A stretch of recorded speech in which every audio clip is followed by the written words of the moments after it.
Doctor ने बताया कि तीसरी बेटी पैदा हुई है तो ओवैस ने गुस्से में आकर बीवी को फौरन तलाक दे दी। न उसने बेटी का चेहरा देखा और न ही किसी को कुछ कहा, बस सीधा अस्पताल से वापस घर आ गया।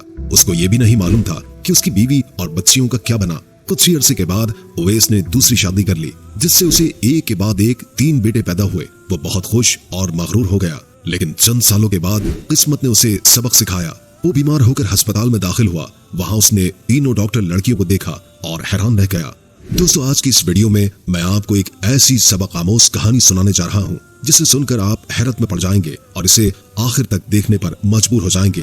ये कहानी एक नर्स की जुबानी है। नर्स बताती है कि ओवैस नामी शख्स बड़ी बेचैनी से अस्पताल के कॉरिडोर में टहल रहा था। उसकी बीवी लेबर रूम में थी और 2 छोटी बच्चियां एक तरफ बेंच पर बैठी थी। ओवैस की मां उनके साथ थी और मुसलसल तस्बीह पर दुआ मांग रही थी कि पोता पैदा हो। ओवैस भी बेटे की ख्वाहिश में बेताब था और बार बार कहता, देखना अम्मा, इस बार बेटा ही होगा और मैं पूरे मोहल्ले में मिठाई बांटूंगा। ये सुनकर छोटी बच्चियों ने मासूमियत से कहा, बाबा हमें तो बहन चाहिए। ये सुनकर ओवैस गुस्से से उन्हें घूरता हुआ दोबारा टहलने लगता। अस्पताल में काफी देर से यही मंजर जारी था। तकरीबन 1 घंटे के बाद एक नर्स बाहर आई। उसके हाथ में एक बच्चा था जो चादर में लिपटा हुआ था। नर्स ने मुस्कुराते हुए कहा, मुबारक हो, आपकी बेटी पैदा हुई है। ये सुनना था कि ओवैस जो बच्चे को गोद में लेने के लिए आगे बढ़ा था रुक गया। वो 2 कदम पीछे हट गया और नफी में सर हिलाने लगा। उसकी सास ने तस्बीह एक तरफ रखी और गुस्से से बोली, मुझे तो तेरी बीवी से यही उम्मीद थी, बस हमारा बोझ बढ़ाई जा रही है। कैसी औरत है, एक पोता तक नहीं दे सकी। मैं तो खुशी के लिए तरस गई हूँ। वहीं बेंच पर बैठी दोनों बच्चियां अपनी बहन की खबर सुनकर खुशी से ताली बजाने लगी। वो खुशी से बोली, हमारी बहन आई है, हमारी बहन आई है। और फिर दोनों नर्स की तरफ दौड़ी, अपने नन्हे नन्हे हाथ आगे बढ़ाकर बच्ची को गोद में लेने की कोशिश करने लगी। नर्स हैरत से कभी ओवैस को, कभी उसकी माँ को और कभी उन बच्चियों को देख रही थी जो अपनी बहन की आमद पर बेहद खुश थी। नर्स ने दोबारा बच्ची को ओवैस की तरफ बढ़ाया, लेकिन उसने सख्ती से इनकार करते हुए कहा, मैं इसे गोद में नहीं लूंगा। ये मंजर हर देखने वाले के दिल को चीरने के लिए काफी था। ओवैस की माँ गुस्से से खड़ी हुई और कहने लगी, मैं तो घर जा रही हूँ, तू इस फसाद को निपटाकर घर आ जाना। तेरी खाला फिर तुझे फोन करके पूछेगी कि पोता हुआ कि नहीं। मैं तो किसी को मुंह दिखाने के लायक ही नहीं रही, हर बार यही कहना पड़ता है कि बच्ची हुई है। वो आहिस्ता आहिस्ता कदमों से चलती, लाठी टेकती और मुंह ही मुंह में अपनी बहू को बुरा भला कहती अस्पताल से बाहर निकल गई। ओवैस ने मुंह फेर लिया। मजबूरन नर्स बच्ची को वापस रूम में ले गई। बाप के इस रवैये से नर्स का दिल भी दुख से भर गया था और वो इस बेगुनाह बच्ची के बारे में सोचने लगी जिसने अभी दुनिया में कदम ही रखा था और पहले ही बाप के प्यार से महरूम हो गई थी। तकरीबन 1 घंटे के बाद ओवैस को उसकी बीवी सकीना से मिलने की इजाजत हुई। वो कमरे में गया और दोनों बच्चियों को अपनी माँ के बिस्तर पर बिठा दिया। सकीना, जो बेटे की ख्वाहिश से ओवैस की जिद को जानती थी, मुस्कुराते हुए उसे देख रही थी। उसे यकीन था कि बेटी होने के बावजूद ओवैस उससे मुंह नहीं मोड़ेगा। बेटा सकीना भी चाहती थी, लेकिन बेटियां भी उसके दिल के करीब थी। वो जानती थी कि ये मासूम बच्चियां उसके वजूद का हिस्सा है, लेकिन ओवैस ने उस पर जो जुल्म किया वो नाकाबिले बर्दाश्त था। उसने सख्त लहजे में सकीना को तलाक के 3 अल्फाज कहे और कमरे से ये कहकर निकल गया, अब तो इन 3 बच्चियों के साथ मुकम्मल तौर पर आजाद है, जहां चाहे जा सकती है। ओवैस ने सकीना से अपना हर ताल्लुक खत्म कर लिया था और सकीना का कसूर सिर्फ यही था कि उसने बेटी को जन्म दिया था। बदकिस्मत ओवैस ये समझ ही नहीं सका कि बेटियां अल्लाह की रहमत होती है। तलाक के इन तल्ख अल्फाज ने सकीना के होश उड़ा दिए थे। कुछ ही देर पहले सकीना जिंदगी और मौत की कशमकश से गुजरकर शदीद तकलीफ बर्दाश्त करके एक नन्ही सी जान को दुनिया में लाने में कामयाब हुई थी। जल्दी जल्दी बच्चों की पैदाइश की वजह से उसके जिस्म में खून की शदीद कमी हो गई थी और डॉक्टर्स ने बड़ी मुश्किल से उसका केस संभाला था। अभी तो उसकी हालत कुछ बेहतर हुई थी, लेकिन वो अंदर से खुश थी कि उसने एक नई जिंदगी को जन्म दिया। सकीना को यह नहीं मालूम था कि ये दुनिया इतनी बेरहम हो सकती है। उसे लगता था कि बेटे की ख्वाहिश रखने वाला ओवैस अपनी बेटी को भी दिल से कबूल करेगा, जैसे उसने पहली 2 बेटियों को अपनाया था। लेकिन आज ओवैस ने साबित कर दिया कि वो एक कमजोर दिल इंसान है जो बेटी जैसी अजीम रहमत को समझने के काबिल ही नहीं। सकीना उसे पुकारती रह गई, लेकिन ओवैस ने एक लम्हा जाया किए बगैर अपनी बीवी और 3 बेटियों को अस्पताल के कमरे में तन्हा छोड़ दिया। वो कमरा जहां नर्स मौजूद थी जिसने सकीना की डिलीवरी के वक्त उसकी मदद की थी और यह खुशखबरी देने के लिए ओवैस और उसकी माँ के पास आई थी। नर्स ने सकीना के सर पर हाथ रखा और उसे हौसला देने की कोशिश की। 45 साला नर्स सकीना के गम को गहराई से समझ सकती थी, लेकिन सकीना की आंखों से बहते आंसुओं को रोकने वाला कोई मरहम मौजूद नहीं था। कोई तसल्ली उसकी अजियत को कम नहीं कर सकती थी। सकीना की 3 बेटियां बाप की मोहब्बत और सरपरस्ती से महरूम हो चुकी थीं। उसके दामन पर तलाक का दाग लग चुका था और वो बेयारो मददगार हो गई थी। उसके मैके में भी उसके लिए कोई जगह नहीं थी। शादीशुदा भाई इसे कबूल करने को तैयार न थे और भाभियां उसे घर में दाखिल होने देना भी नहीं चाहती थी। इन बच्चियों और तलाक के दाग के साथ सकीना को कोई कबूल करने को तैयार न था। वो नर्स का हाथ पकड़कर बिलक बिलक कर रोने लगी। दूसरी तरफ ओवैस बीवी को तलाक देकर घर पहुंचा तो उसकी मां ने पूछा, अब क्या करना है सकीना और उसकी बच्चियों का? वो न जाने कब तक हमें खुशियों के लिए तरसाती रहेंगी। ओवैस ने गुस्से में जवाब दिया, मैंने सकीना को तलाक दे दी है। मुझे ऐसी औरत नहीं चाहिए जो सिर्फ बेटियां पैदा करे। अब मैं किसी ऐसी औरत से शादी करूंगा जो मुझे बेटा दे। ओवैस ने अपनी बात जारी रखते हुए कहा, मेरे दोस्त मेरा मजाक उड़ाते हैं, कहते हैं कि तूने बेटियों की कतार लगा रखी है। बेटा होगा तो तेरा सहारा बनेगा। अगर मैं तीसरी बेटी की खबर सुनाता तो वो मुझ पर और हंसते, इसलिए मैंने इस मामले को अस्पताल में ही खत्म कर दिया। अब देखना, जिस औरत से मैं शादी करूंगा वो मुझे बेटा ही देगी। ये सुनकर ओवैस की मां कुछ देर खामोश रही, लेकिन फिर उसे लगा कि बेटे ने बिल्कुल सही फैसला किया है। उसने कहा, हाँ ठीक किया है तूने। उन तीनों बच्चियों का बोझ उठाने की क्या जरूरत थी? अब मैं तेरे लिए कोई अच्छी लड़की देखूंगी। गरीब और शरीफ समझकर सकीना को बहू बनाया था, लेकिन वो तो हमारे लिए मुसीबत ही बन गई। ओवैस की मां ने बेटे की इस गलत हरकत पर उसका भरपूर साथ दिया और नई लड़की की तलाश शुरू कर दी। आस पड़ोस और मोहल्ले वालों को जब सकीना और ओवैस की तलाक का इल्म हुआ तो सबको सकीना और उसकी बेटियों के लिए बेहद अफसोस हुआ। हर कोई सकीना की नेकी, उसकी फितरत की अच्छाई और कुर्बानियों से वाकिफ था। बेटियां पैदा करने में सकीना का कोई कसूर नहीं था और ये बात मोहल्ले वालों को अच्छी तरह समझ आ रही थी। लेकिन अगर कोई इस हकीकत को नहीं समझता था तो वो ओवैस था, जिसने बेटी पैदा होने पर सकीना को तलाक दे दी थी। ओवैस की मां ने ओवैस के लिए नई बीवी की तलाश शुरू कर दी। कुछ अरसे के बाद उन्हें मनाहिल मिल गई, जो उनकी एक दूर की जानने वाली थी। मनाहिल बहुत ही खूबसूरत और दिलकश लड़की थी, लेकिन किसी वजह से उसका रिश्ता नहीं हो पा रहा था। जब ओवैस की मां ने मनाहिल के घर वालों से रिश्ता मांगा तो उन्होंने बगैर किसी हिचकिचाहट के फौरन ये रिश्ता पक्का कर दिया। ना तो ये सवाल उठाया गया कि ओवैस पहले से शादीशुदा और 3 बच्चियों का बाप था, और ना ही ये सोचा गया कि मनाहिल कवारी थी। इस बेजा जल्दबाजी पर ओवैस की खाला और कुछ रिश्तेदारों ने ओवैस की मां को समझाने की कोशिश की। उन्होंने कहा, देखो, सोच समझकर फैसला करो। सकीना जैसी अच्छी और नेक लड़की को छोड़कर तुमने पहले ही बहुत बड़ी गलती की है। अब अगर कोई गलत इंतखाब किया तो तुम्हारा घर तबाह हो जाएगा। कुछ लोगों ने दबे लफ्जों में ओवैस और मनाहिल की शादी करने के लिए उन्हें रोकने की भी कोशिश की, लेकिन ओवैस की मां मनाहिल की खूबसूरती पर फिदा हो चुकी थी। उसे सिर्फ ये नजर आ रहा था कि मनाहिल उनके घर की जीनत बनेगी और वो किसी की बात सुनने को तैयार न थी। मनाहिल सकीना से ज्यादा खूबसूरत और कम उम्र थी और ओवैस भी उसकी खूबसूरती पर दिल हार बैठा था। जल्द ही ओवैस और मनाहिल की शादी हो गई। ये एक तल्ख हकीकत थी कि हमारे माशरे में मर्द को दूसरी शादी के लिए फौरन औरत मिल जाती है, लेकिन औरत खास तौर पर बच्चों के साथ सारी जिंदगी मुश्किलात और तन्हाई का सामना करती है।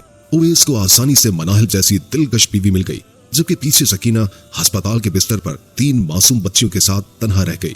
उसकी हालत देखकर वो नर्स जो उस वक्त उसके सराहने खड़ी थी उसे तसल्ली देने लगी। नर्स ने सकीना के सर पर शफकत से हाथ रखा और कहा, बेटी, मैं अकेली रहती हूँ। मेरे पास एक छोटे से कमरे का मकान है, तुम मेरे साथ चलो, मैं तुम्हें अपने पास रख लूंगी। नर्स के दिल में सकीना के लिए बेहद रहम था। उसने कभी सोचा भी नहीं था कि कोई शौहर अपनी बीवी को ऐसे हाल में तलाक दे सकता है, खास तौर पर जब वो नई जिंदगी की इब्तिदा कर चुकी हो। नर्स ने तो कई मर्तबा बेटी पैदा होने पर शौहरों को गुस्सा करते और बुरा भला कहते हुए देखा था, लेकिन इतनी जल्दी और बेरहम तलाक का फैसला उसके लिए भी हैरानकुन था। नर्स की पेशकश पर सकीना ने हैरत से उसे देखा। नर्स ने हमदर्दी से कहा, कई साल पहले मेरी भी शादी हुई थी। मैं भी अपनी शादीशुदा जिंदगी में बेहद खुश थी, लेकिन मेरी औलाद नहीं हो सकी। सकीना ने नर्स की बात गौर से सुनी। नर्स की आंखों में हमदर्दी और सच्चाई झलक रही थी। उसने कहा, मेरे शौहर ने भी मेरी इस कमी को कबूल नहीं किया और मुझे तलाक दे दी। मैं जानती हूँ कि तलाक के बाद एक औरत को कैसी मुश्किलात का सामना करना पड़ता है। मैंने भी तन्हाई और दर बदर की ठोकरें खाई, फिर नर्सिंग का कोर्स शुरू किया और यहाँ इस अस्पताल में नौकरी मिल गई।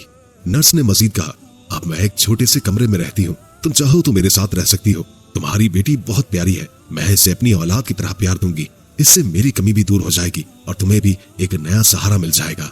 सकीना के पास उस वक्त कोई और रास्ता नहीं था। उसके मैके में उसे कबूल करने वाला कोई नहीं था और न ही वो अपनी 3 बच्चियों के साथ कहीं और जा सकती थी। लेकिन एक गैर औरत पर भरोसा करना भी आसान नहीं था। नर्स की पेशकश पर गौर करते हुए सकीना ने उसकी आंखों में देखा। उसे नर्स की बातों में सच्चाई नजर आई और वो इस नतीजे पर पहुंची कि शायद यही उसके लिए बेहतर है। अस्पताल से छुट्टी के बाद सकीना अपनी 3 बच्चियों के साथ नर्स के घर चली गई। वहां उसने अपनी जिंदगी की नई शुरुआत की। सकीना को सिलाई का हुनर आता था और वो इसी हुनर की मदद से अपनी जिंदगी गुजारने लगी। नर्स ने भी उसका भरपूर साथ दिया और हर मुश्किल घड़ी में उसकी मदद की। ओवैस ने मनाहिल से शादी करके अपनी नई जिंदगी का आगाज किया था, लेकिन सकीना की जिंदगी में एक नया सुकून आ चुका था। उसकी बच्चियां स्कूल जाने लगी थी और सकीना ने कपड़ों की सिलाई का काम शुरू कर दिया था। नर्स, जो अब सकीना की जिंदगी का हिस्सा बन चुकी थी, अस्पताल से वापस आकर बच्चियों की खूब देखभाल करती और उन्हें दिल से प्यार देती। बच्चियां भी नर्स को नानी कहकर पुकारती और यूं एक छोटा सा खानदान मुकम्मल हो गया था। सकीना ने यह महसूस किया कि उसका दिल अब कभी ये नहीं कहता कि वो एक गैर औरत के घर में रह रही है।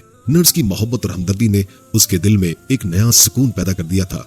वो अपनी तीनों बच्चियों के साथ एक नया खानदान बनाने में कामयाब हो गई थी।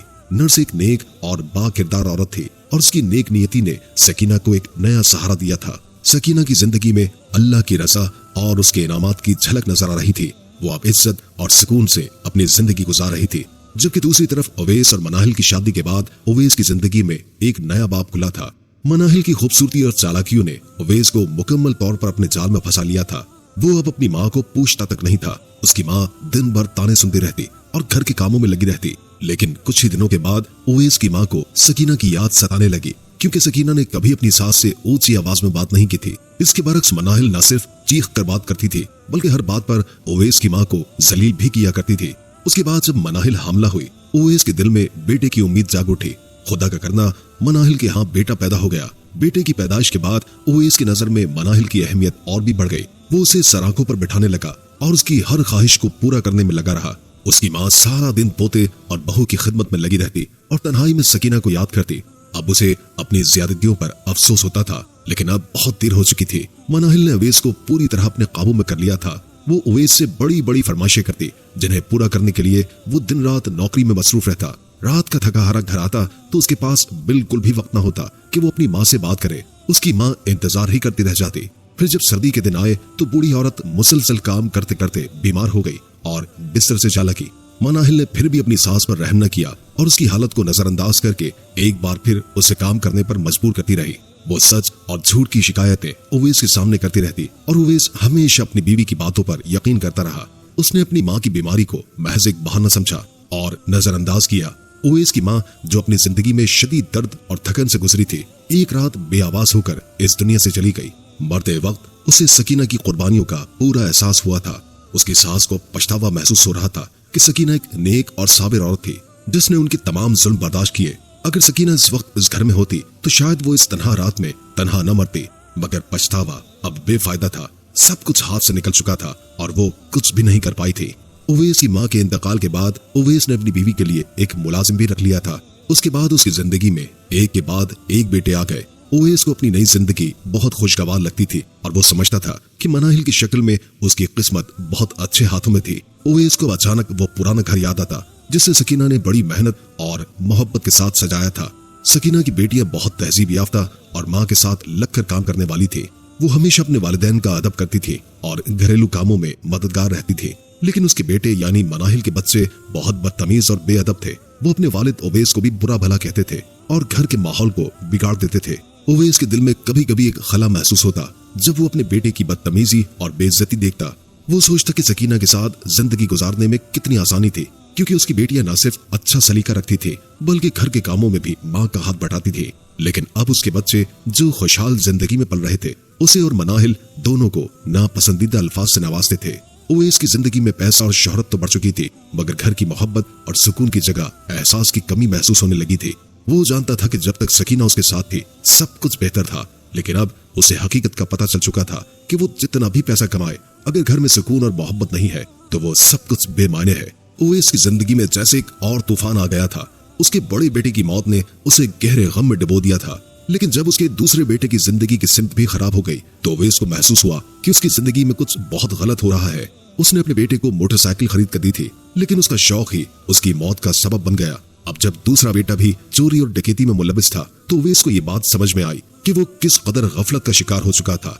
मनाहिल, जो हमेशा अपने आसपास की दुनिया से बेपरवाह रही थी, ने कभी बच्चों की तरबियत पर तवज्जो नहीं दी। वो अपने कामों में इतनी मसरूफ हो गई थी कि उसे अपने बेटों की गलतियों की कोई परवाह ही नहीं थी। उवैस ने कई बार कोशिश की कि वो अपनी बीवी को समझाए और बच्चों पर नजर रखे, लेकिन मनाहिल ने कभी उसकी बातों को कोई अहमियत नहीं दी।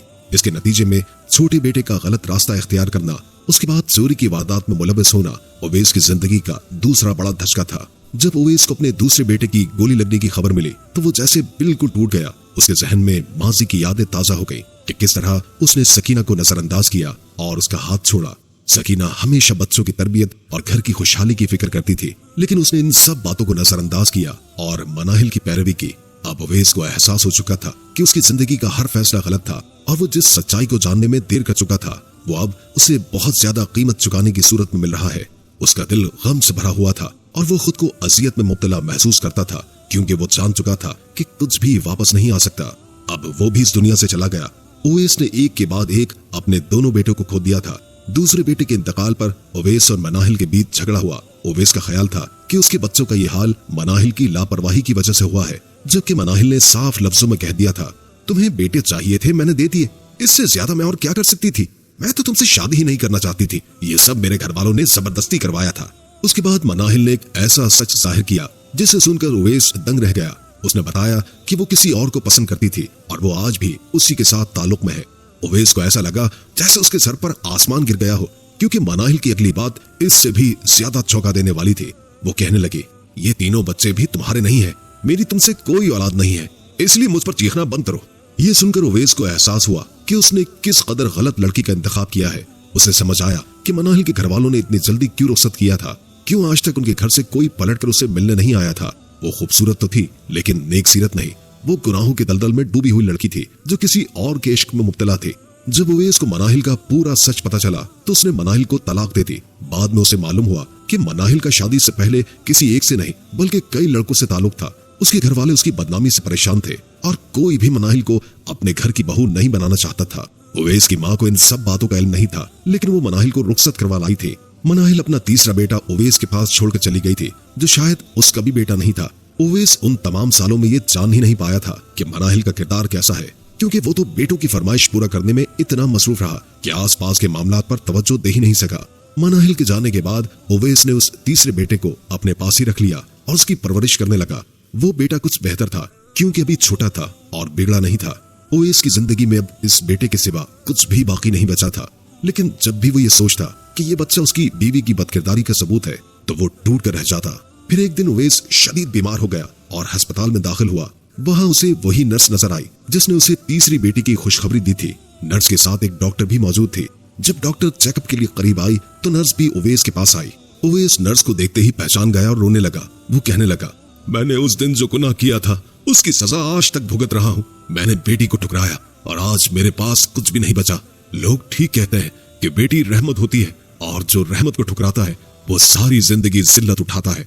नर्स ने उसकी बातें सुनी और जाकर सकीना को सब कुछ बता दिया। सकीना एक नेक दिल औरत थी, इसलिए वो उवैस से मिलने अस्पताल पहुंच गई। उसे देखकर उवैस हैरतज़दा रह गया और अपनी गलती पर मुआफी मांगने लगा। सकीना ने उसे माफ कर दिया क्योंकि उसकी जिंदगी कामयाब हो चुकी थी। उसकी बड़ी बेटी डॉक्टर बन गई थी और वही उवैस का इलाज कर रही थी। दूसरी बेटी इंजीनियरिंग कर रही थी और तीसरी बेटी ने अपने क्लास में टॉप किया था।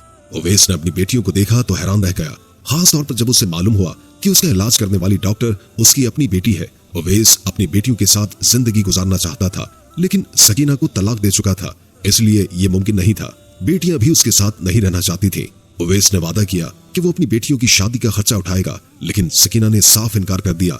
उसे या उसकी बेटियों को उवैस के पैसों की कोई जरूरत नहीं थी। सकीना ने उवैस को सिर्फ इतनी इजाजत दी कि वो जब चाहे अपनी बेटियों से मिल सकता है। आज सकीना अपनी बेटियों के साथ एक कामयाब जिंदगी गुजार रही है, जबकि दूसरी तरफ उवैस के पास कुछ भी नहीं बचा। जिस बेटे को वो अपना समझता था वो भी उसका नहीं था। हम इंसान बहुत नाशुक्र हैं। जो कुछ हमें रहमत के तौर पर दिया जाता है उसे खुले दिल और शुक्रगुजारी से कबूल नहीं करते, और फिर जब हमारे साथ कुछ बुरा होता है तो हमें अफसोस और पछतावा होता है। खास तौर पर बेटियों के मामले में अक्सर मर्दों को यही लगता है कि बेटियां बोझ है, हालांकि हकीकत में वो रहमत होती हैं जो अपनी किस्मत से अपने वालिदैन की जिंदगी को भी रोशन कर देती हैं।